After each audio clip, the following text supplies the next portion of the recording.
Hello dear students, how are you? I wish all you are fine, fit and healthy students. All of you know that we are staying at home lockdown in this epidemic COVID-19 virus.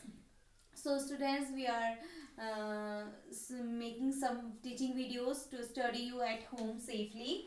Students, this video is for class 4th. This is about English grammar and your first chapter in English grammar is sentence. Okay students? तो sentence means वाक्य. तो sentence क्या होते हैं students हमारे? A group of words that makes complete sense is called a sentence. Group of words होते हैं हमारे जो कि कंप्लीट सेंस बनाते हैं. अब वर्ड्स स्टूडेंट्स सभी को पता होगा कि हमारे लेटर्स से वर्ड्स बनते हैं. There are 26 letters in our English subject, English language. And तो ये जो 26 लेटर्स होते हैं इनसे हमारे वर्ड्स बनते हैं, जैसे apple, boy, cat, dog, everything. और उन वर्ड्स से क्या बनते हैं? हमारे सेंटेंस बनते हैं students.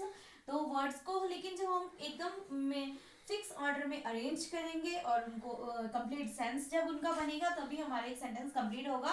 For example, the sun rises in the east, कि सूर्य पूर्व दिशा में निकलता है. द सन, सूर्य, राइजेस निकलता है, इन द ईस्ट पूर्व दिशा में. तो ये हमारा एक सेंटेंस है जो एक कंप्लीट सेंस, एक पूर्णतः अर्थ हमें बताता है. और स्टूडेंट्स अब सेंटेंस को जानने के बाद हम जानेंगे kinds of sentences. Student there are 5 kinds of sentences. Number 1 is assertives, number 2 interrogative, number 3 imperative, number 4 exclamatory and number 5 is optative sentence. Okay students, now we will know about this kinds of sentences briefly. Assertive sentences. Assertive sentences are the sentence which tell a statement or a fact. जो हमें कोई statement किसी चीज के बारे में बताएंगे या किसी फैक्ट, किसी तथ्य के बारे में बताएंगे. ये स्टेटमेंट जो है हमारी हाँ और ना दो प्रकार से हो सकती है हमारे स्टूडेंट्स, पॉजिटिव और नेगेटिव. इसलिए असर्टिव सेंटेंस को 2 टाइप्स में डिफाइन किया गया है, अफर्मेटिव और negative. Positive is called also called affirmative. Second is our interrogative. Interrogative sentence में वो सेंटेंस आएंगे जिसमें हम कुछ क्वेश्चन पूछते हैं किसी को, जिसमें ये एक्सप्रेस होता है कि we are asking a question to someone. Okay students, और इंटेरोगेटिव सेंटेंस का जब हम इसको लिखते हैं तो इसमें क्वेश्चन मार्क को हम शो करते हैं. Next is our imperative sentence. Imperative sentence वो सेंटेंस होते हैं स्टूडेंट्स जिसमें हम अपने किसी को हम कुछ रिक्वेस्ट करते हैं, किसी को कुछ कमांड करते हैं, या हम किसी को कुछ एडवाइस करते हैं.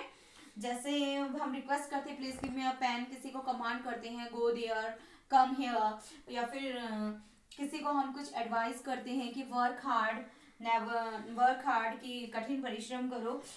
तो ये हमारे इंपेरेटिव सेंटेंस होते हैं जिसमें हम रिक्वेस्ट, कमांड या एडवाइस या सजेशन देते हैं किसी को. Next is our exclamatory sentence. Exclamatory sentence वो सेंटेंस होती है स्टूडेंट्स जिसमें हम क्या करते हैं, अपने हर्ट की सडन फीलिंग्स को एक्सप्रेस करते हैं. कभी हम सोरो होते हैं, कभी हम हैप्पी होते हैं. सोरो मीन्स दुख, हैप्पी मीन्स खुश. ओके, तो जब हम खुश होते हैं तो हम अपनी फीलिंग्स को कैसे एक्सप्रेस करते हैं. कभी हम गेम जीत जाते हैं तो हम जैसे हुर्रे बोल के करते हैं ना कि hurray we won the match. तो ऐसे ही जो सेंटेंस होते हैं जिसमें हम अपनी हर्ट्स की फीलिंग्स को एक्सप्रेस करते हैं, that sentences are called exclamatory sentence.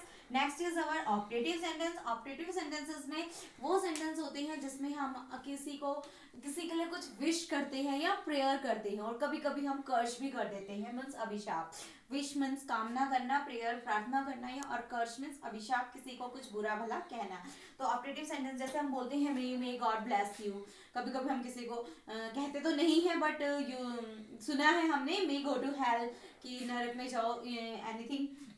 तो ऐसे सेंटेंसेस कौन से होते हैं? हमारे ऑपरेटिव सेंटेंसेस होते हैं. So this is our chapter sentence and its kinds. So students, this is your home assignment. Question number 1, what is sentence? Give example. All of you know group of words that makes complete sentence called a sentence. Give examples also. How many kinds of sentences are there? As I have taught you here, 5 kinds of sentences are there. Identify the sentence. आपको इस sentence को identify करना है. 4 sentences are there. May God bless you. Or I forget. Please come here. What is your name? Thanks a lot.